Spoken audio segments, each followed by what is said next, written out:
Hi, welcome to All Things Possible TV. I'm Kris, and this is I'm Bill. I'm with her. And we are so excited to have you here with us. Today's episode is going to be Love Like There's No Tomorrow. And this is something that's dear to our hearts, and we're going to share a story that kind of got it going for us. We're filming today at our home, a little different view of one of the mountains that we look at all the time. But we wanted to share this with you and talk to you about, are you loving like there's no tomorrow? Before we go into a lot of the depth of what we're going to be talking about today, we want to encourage you, if you have not joined our community, to join our community and be part of us. We put out a new episode and a blog every week for you to get information, and we usually have the blog and the video have some similarities but some differences so that you get information either way you like to get your information. Join us at allthingspossible.biz. Again, that's allthingspossible.biz. We have some free gifts for you there, as well as that you are able to be notified when we come out with another episode. So join us there and subscribe on YouTube. We love to have subscribers join us and be part of our community. So, love like there's no tomorrow. There's probably 100 ways we could go on this, but I'm going to let Bill start with what we experienced just recently at our home and what we had going on. Okay, so I'm going to tell you a story about a dying dog, and it's mine. It's something we're going through the middle of, so it's kind of hard to be real chipper and silly during that. But I was given an incredible gift last week. This gift came to me wrapped up in a great big package of heartache, and it was delivered by a very kind and compassionate veterinarian. And my dog, I noticed a tumor growing on her tummy. And this sweet dog I've had for about 7 years now, and she just has the nicest, sweetest personality of any dog I've ever had. Everybody just falls in love with her. But she got this growth on her tummy, and he says, well, it looks like a tumor, and they went ahead and took it out and had it biopsied and cut. It was a great big long scar on her tummy, and we was hoping for the best, knowing that it could be wrong. But he called us to come in and meet with him and said, well, this is a very fast growing tumor, and you probably have 2 weeks to up to a couple of months left with your dog. And yeah, that's hard to take. And please, this isn't about feel sorry for us because I have a sick dog. We go through these things in life. Here's the gift that I got out of this experience is I noticed the next day how different I was treating my dog. I was spoiling her just a little bit more. Even that loving night her after coming home from the well, yes, absolutely. from the vet. Loving her more, making sure and letting her know how much I appreciate having her in my life, doing what I can to let that dog understand that. And I thought, this is a little bit silly. Of course, yeah, we love our pets, but what about the real relationships in our lives with people? How do we treat the people? Do we take them for granted? Yes, I've always treated my dog good. I take her with me to work every day. She's my companion. But I noticed that Lake Powell.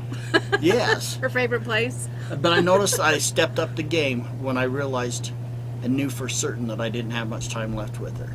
I thought, wow, what about the people in my life? What about my sweetheart? What about my children? You know, my grandchildren? All the relationships, the people I work around. Do I let them know how much I appreciate them, what they really mean to me? Do I just take it for granted that they'll figure it out and that I always have time to say that? And we talked about that and I said, you know what, let's share this message. It was a great gift. It come in pain, but to kind of bring an eye-opener and just a thought to us, how do we appreciate the people around us? Well, and a lot of people talk about a bucket list. They talk about all these things they want to check off before they die. Things they want to accomplish, places they want to go, things they want to do. And for me, what else do you have on that list? I've never really had a whole bucket list. There's a few things I'd like to do in my life and some things, but I've never really made a bucket list. And yet for me, it's, what relationships do you want to repair?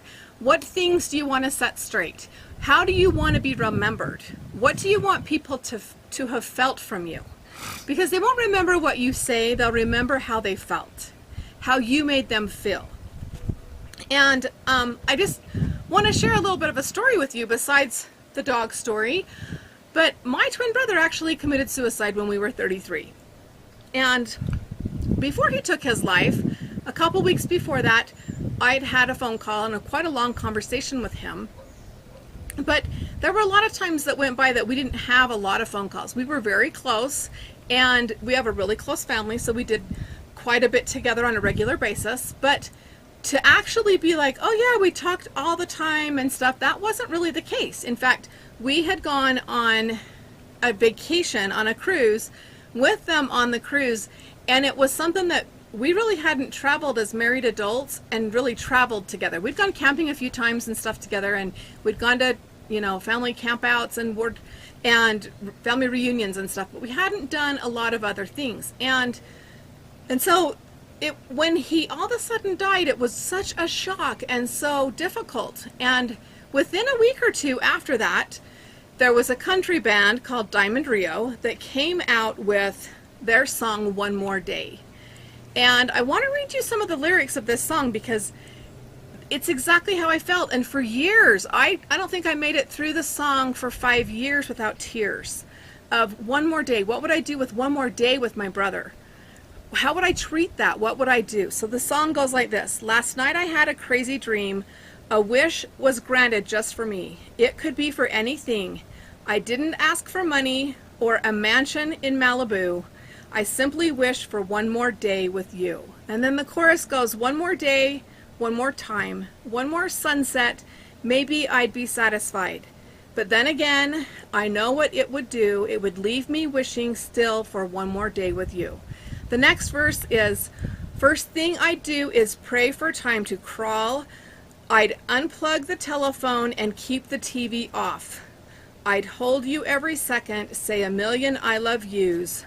That's what I'd do with one more day with you. And it goes back through the chorus and stuff. But it really, for me, the question that I want to ask you is, are you willing to turn off your phone? Because in the year 2000 and 2001, when this was a #1 hit, we really didn't have cell phones. Well, you know what? If you went through a situation like that, and somebody that is an important relationship to you, something horrific happened, would you look back through your phone and say, oh look, I sent him a bunch of hearts and smiley faces, or her, I sent them all these hearts and smiley faces. They had to know what I really mean to them. I texted them. Yeah, I texted him. Is that enough? And what I can promise you is that, heaven forbid that ever happened, it's not enough. And it isn't, our purpose isn't here to scare you that we need to act like, that they're going to die. But what's the real value? I mean, when you look at it from that context, what is the real value? What really adds value to our relationships? And I think we're fooling ourselves by thinking that smiley faces and hearts are enough. Well, and truly, love like there's no tomorrow. All of us are going to have a time in our life when tragedy hits. We're going to lose someone in a car accident or an illness, or something is going to happen.